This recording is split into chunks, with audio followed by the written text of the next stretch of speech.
యోబు గ్రంథము 21వ అధ్యాయము. అప్పుడు యోబు ఈలాగున ప్రత్యుత్తరమిచ్చెను.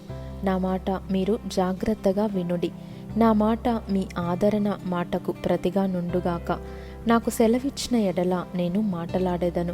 నేను మాటలాడిన తరువాత మీరు అపహాస్యము చేయవచ్చును. నేను మనుష్యుని గురించి మొర్రపెట్టుకొన్నానా? లేదు గనుక నేను ఏలా ఆతురపడకూడదు? నన్ను తేరిచూచి ఆశ్చర్యపడుడి. నోటి మీద చెయ్యి వేసుకొనుడి.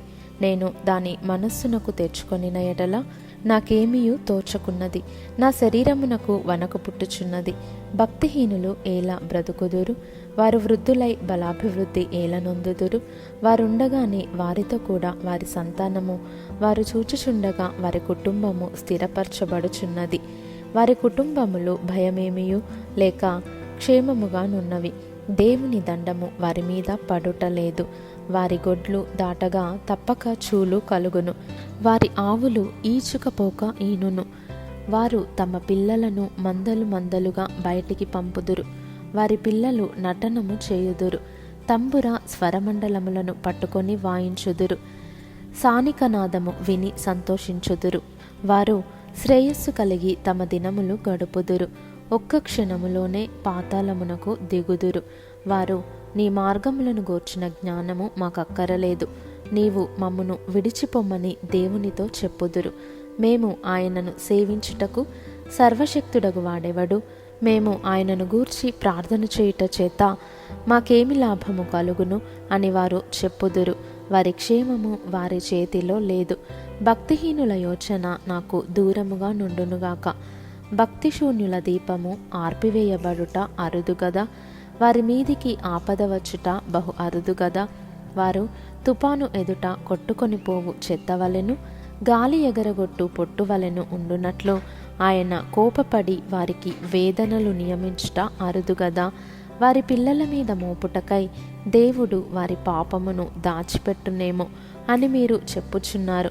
చేసిన వారు దానిని అనుభవించున్నట్లు ఆయన వారికే ప్రతిఫలమిచ్చునుగాక. వారే కన్నులారా తమ నాశనమును చూతురుగాక. సర్వశక్తుడగు దేవుని కోపాగ్నిని వారు త్రాగుదురుగాక. తమ జీవిత కాలము సమాప్తమైన తరువాత, తాము పోయిన తరువాత తమ ఇంటి మీద వారికి చింత ఏమి? ఎవడైనను దేవునికి జ్ఞానము నేర్పున పరలోకవాసులకు ఆయన తీర్పు తీర్చును గదా. ఒకడు తన కడవలలో పాలు నిండి ఉండగను, తన ఎముకలలో మూలుగా బలిసి ఉండగను, సంపూర్ణ సౌఖ్యమును నెమ్మదియును కలిగి నిండు ఆయుష్యముతో మృతి నొందును. వేరొకడు ఎన్నడునూ క్షేమమను దాని నెరుగక మనోదుఃఖము గలవాడై మృతి నొందును. వారు సమానముగా మంటిలో పండుకొందురు. పురుగులు వారిద్దరిని కప్పును. మీ తలంపులు నేనెరుగుదును. మీరు నా మీద అన్యాయముగా పన్నుచున్న పన్నాగములు నాకు తెలిసినవి. అధిపతుల మందిరము ఎక్కడనున్నది? భక్తిహీనులు నివసించిన గుడారము ఎక్కడ ఉన్నది అని మీరు అడుగుచున్నారే. దేశమును సంచరించు వారిని మీరు అడుగలేదా? వారు తెలియజేసిన సంగతులు మీరు గుర్తుపట్టలేదా? అవి ఏవనగా, దుర్జనులు ఆపత్కాలమందు కాపాడబడుదురు, ఉగ్రత దినమందు వారు తోడుకొని పోబడుదురు.